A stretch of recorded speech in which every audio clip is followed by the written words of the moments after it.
That's because I was born in North Korea. I tried to quit and had 400 soldiers and police chasing me.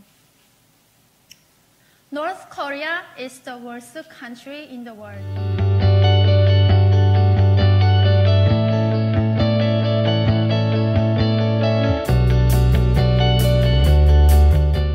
Imagine getting a dream job, but realizing it is a nightmare. You could quit, right?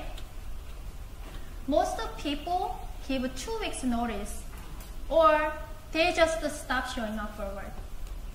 In my case, I couldn't quit. That's because I was born in North Korea. I tried to quit and had 400 soldiers and police chasing me. North Korea is the worst country in the world. One writer said, a system where you can't live, but you can't live is the definition of hell. That is North Korea. The soldiers and police were chasing me because I knew their secret. They were looking everywhere for me, checking every possible relatives, friend, and connection.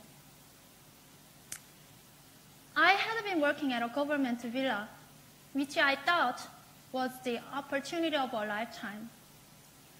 I was selected to work as a server in a government officer's villa. The officer was the mayor of my hometown. Women from all over North Korea wish to have this kind of job because it is considered to be honorable to serve the Kim regime in this way. I was elated to have been chosen for such an esteemed duty until I found out the real truth inside the villa. When I first arrived at the mayor's villa, I remember being extremely surprised. The facilities in this villa were so lavish, and they were beyond anything I could have ever imagined.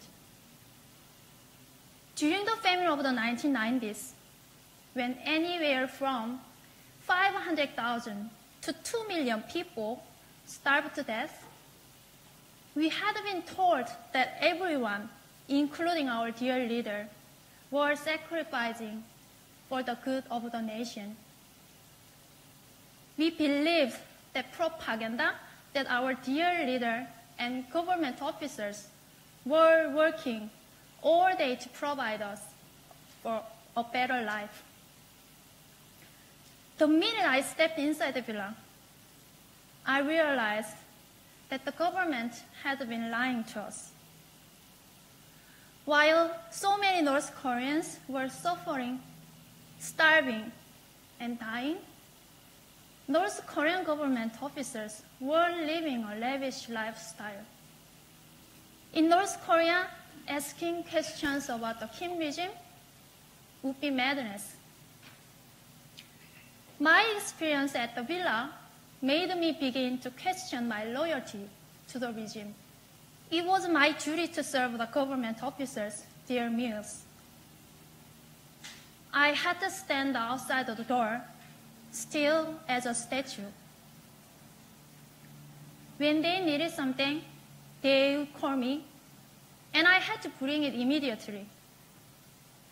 Day by day, my body and mental health suffered. And I felt so lonely knowing that no one there cared. With every passing day, I missed my family, relatives, and friends more and more. I felt like I was in a prison. I couldn't live as I wanted, but I couldn't live. I knew their secret. I knew about their extravagant lifestyle. What I had thought was the opportunity of a lifetime was the exact opposite. I felt trapped. I couldn't leave the villa. It was hell. I decided to do the unthinkable and escape back to my family. I started to plan carefully. Leaving the villa was going to be very difficult because there was only one door in and out of the complex, and the armed security were standing guard. So, in order to escape the villa, climbing over the 8-foot wall was my only option. One day, I noticed some rocks scattered near the wall. For 15 days, I put my dangerous plan into action, gathering the rocks together around 2 to 3 a.m. On the 15th night, I was able to climb over the wall using the stack of rocks. After escaping, I spent 2 hours walking down the mountains to my best friend's house. Soon after arriving, she informed me that 400 soldiers and police officers were hunting me down, questioning anybody connected to me, entering their homes unannounced. They wanted to find me. I went into hiding. It was a miserable time. I was sick, scared. I couldn't see my family or let them know I was alive. I couldn't live, but I couldn't leave. That was the moment I realized I had to leave North Korea. So I crossed the freezing Chumen River in the fall of 2002. A year later, my parents and sister also fled. We spent 3 years living in China, which was extremely dangerous and unstable for North Korean refugees. While in China, I saw a documentary about some North Korean refugees who are fleeing from China to Laos. One group had an older man with an injured leg. He could not walk quickly enough over the mountains, and they were in danger of being caught by the police. The injured man told the group to leave him to save themselves. And so they left the man behind so they could make it to safety and freedom. I thought this would never happen to my family and me. But it did. In search of freedom in South Korea, my parents left China first. The journey from China to South Korea is very dangerous. Therefore, my parents thought that my sister and I would follow upon their safe arrival. When they departed, my father left us with these words: "I will come back to take you to Korea soon." But he never came back for us. We didn't know that those would be the last words he would say to us. Halfway through their arduous journey in the mountains to reach Thailand, my dad got sick. Sadly, he died in Laos. He was buried in the Mekong River. I lost my greatest mentor in my life and the father who loved me so much.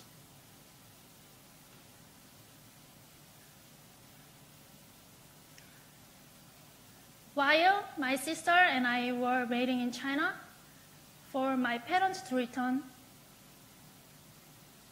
I saw a news story about some North Korean refugees. This is one of many instances of the media informing, inspiring me about the outside world. But this particular news story about North Korean refugees immigrating to the United States. This gave me an idea. I thought I would go to Thailand to meet our parents, and then I would go to the US Embassy and ask to immigrate there. So that is what my sister and I did. All North Koreans risk their lives to escape to freedom. My sister and I were no exception to this danger. We each carried a razor. We planned on using those razors to commit suicide by cutting our wrists in case we were captured.